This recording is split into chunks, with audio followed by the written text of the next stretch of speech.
Friends, welcome to my channel. Please subscribe my channel. Like करो, share करो। रात का वक्त था, आसमान पर सितारे टिमटिमा रहे थे। मियाँ बिलाकी बग्घी दौड़ाता एक जगह से गुजर रहा था। वो बहुत पुराना इलाका था, वहाँ तमाम घर पीले पत्थरों के बने हुए थे। बरसों से इनमें कोई तब्दीली नहीं आई थी। इत्तेफाक से बिलाकी वहाँ पहली दफ़ा आया था। वो एक मोड़ मुड़कर दूसरी सड़क पर आया तो कुछ दूर लोगों का हुजूम नजर आया। वो सर अलिफाटे एक इमारत की तरफ देख रहे थे जिसमें से धुआं निकल रहा था। जल्द ही बिलाकी करीब पहुंच गया। उसने बग्घी रोकी और नीचे आकर आया। वो छोटी सी 2 मंजिला इमारत थी। आग नीचे लगी थी। इमारत में रहने वाले बाहर निकल आए थे। एक औरत जोर जोर से चला रही थी, कोई मदद करो, ऊपर मेरी बच्ची है। एक आदमी ने इसे संभाल रखा था। कुछ लोग आग बुझाने के लिए ऊपर जाने की कोशिश कर रहे थे, लेकिन लकड़ी के जीने ने आग पकड़ ली थी, इसलिए किसी की हिम्मत नहीं हो रही थी। बिलाकी आगे बढ़ आया। फिर एक आदमी जीने की तरफ बढ़ा, मगर लोगों ने उसे रोक लिया। बिलाकी ने इससे पूछा कि बच्ची किस कमरे में है। वो बोला, दाएं तरफ वाले कमरे में। बिलाकी ने गर्दन हिलाई, अपना लंबा कोट उतारा और उसे ढाल बनाते हुए तेजी से जीना चढ़ गया। बहुत से लोगों के मुंह से बेसाख्ता निकला, अरे देखो, वो आग में घुस गया है। औरतें भी चीखने लगी थीं। बिलाकी एक साथ कई सीढ़ियां फलांता जल्द ऊपर पहुंच गया। वहां आग नहीं थी, लेकिन धुआं भरा हुआ था। वो खांसता हुआ दाएं कमरे में दाखिल हुआ, जहां उसने एक बच्ची को बिस्तर पर बैठे देखा। वो फुर्ती से आगे बढ़ा, बच्ची को अलिफाटे अलिफ और इसी तरह कोट को ढाल बनाए जीने की तरफ चला। आग बढ़ती जा रही थी, वक्त बहुत कम था। वो तेजी से सीढ़ियां फलांता बाहर निकल आया। इसके कोट में आग लग गई थी। उसने कोट जमीन पर फेंका और बच्ची को माँ के हवाले कर दिया। बच्ची महफूज थी, बस बिलाकी के हाथ में कुछ जलन हो रही थी। लोग इसके गिर्द जमा हो गए। वो इसकी बहादुरी पर उसे शाबाश दे रहे थे। औरत ने रोते हुए बिलाकी का शुक्रिया अदा किया। कुछ देर बाद वहाँ आग बुझाने वाली गाड़ी आ गई। सब पीछे हट गए। कोई पड़ोसन बच्ची और माँ को अपने घर ले गई थी। जल्द ही आग बुझा दी गई। आदमी ने बिलाकी का फिर शुक्रिया अदा किया। बिलाकी ने इससे हाथ मिलाया और बग्घी में बैठकर वहां से रवाना हो गया। घर पहुंचकर उसने हाथ का मुआयना किया। अलिफ सीन की उंगलियां सुर्ख हो रही थी। उसने दवा लगाई और खाना खाकर सोने के लिए लेट गया। अगले दिन बिलाकी की आंख सुबह सवेरे ही खुल गई। उसने नाश्ता किया और अपने काम पर रवाना हो गया। पहले वो सेंट्रल पार्क गया, जहां वो अपनी बग्घी खड़ी करता था और घोड़े के आगे दाना पानी रखा।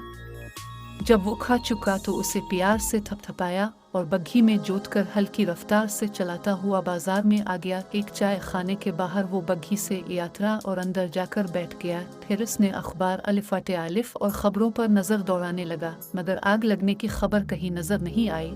हैरान होकर उसने एक बार फिर तवज्जो से पूरा अखबार देखा, लेकिन इसमें ऐसी कोई खबर नहीं थी।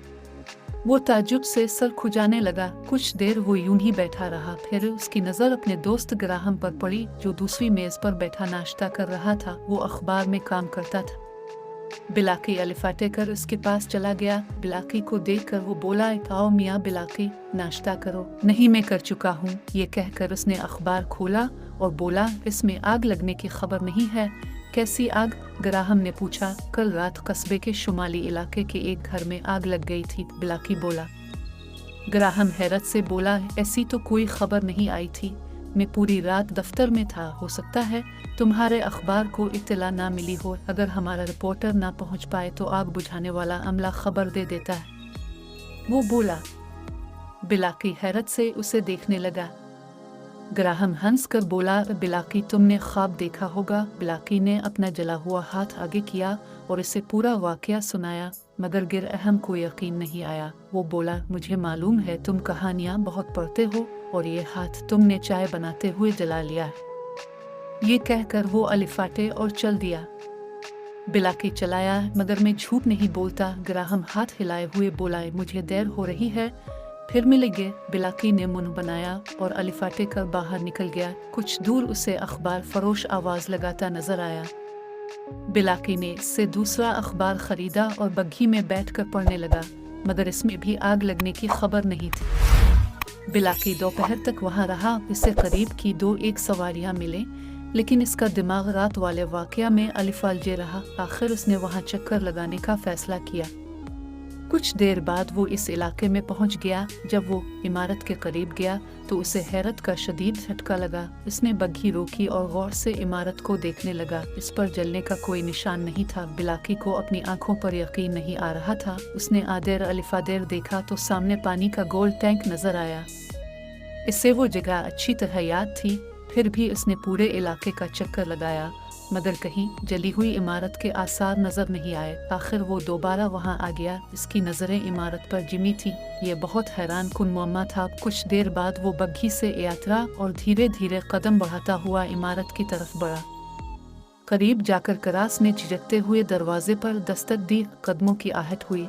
दरवाजा खुला और एक बूढ़ी औरत ने बाहर झांका। वो सवालिया नजरों से बिलाकी को देख रही थी। बिलाकी घबराकर बोला, जी मैं बिलाकी कोचवान हूँ। इसने बग्घी की तरफ इशारा किया।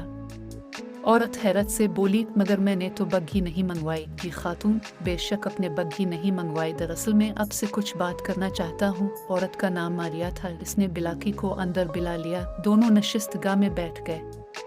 मारिया मुंतजिर थी। बिलाकी कुछ देर सोचता रहा, फिर बोला, बात दरअसल ये है कि मैं आपको किस तरह बताऊं। दरअसल कल मैं यहाँ से गुजर रहा था कि मैंने इस घर में आग लगी देखी। आग?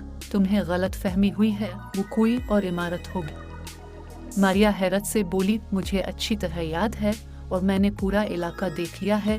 कहीं भी आग के आसार नहीं आए। मारिया ताज्जुब से इसे तकने लगी। क्या आपके यहाँ कोई छोटी बच्ची है? बिलाकी ने पूछा। नहीं, मैं यहाँ अकेली रहती हूँ। आप कब से यहाँ रहती हैं? अपने बचपन से। बिलाकी की नजरें कमरे का जायजा ले रही थी। तुम बच्ची का क्यों पूछ रहे हो? मारिया ने सवाल किया। वो दरअसल मैं अभी बताता हूँ, बिलाकी बोला और अलिफाटे कर आतिशदान के करीब चला गया।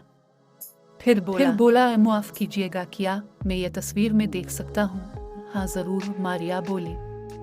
बिलाकी ने एक फ्रेम अलिफाटे अलिफ और मारिया के करीब चला आया। ये खातून कौन है? उसने पूछा। मारिया आंखों पर चश्मा दुरुस्त करते हुए बोली, ये मेरी माँ है।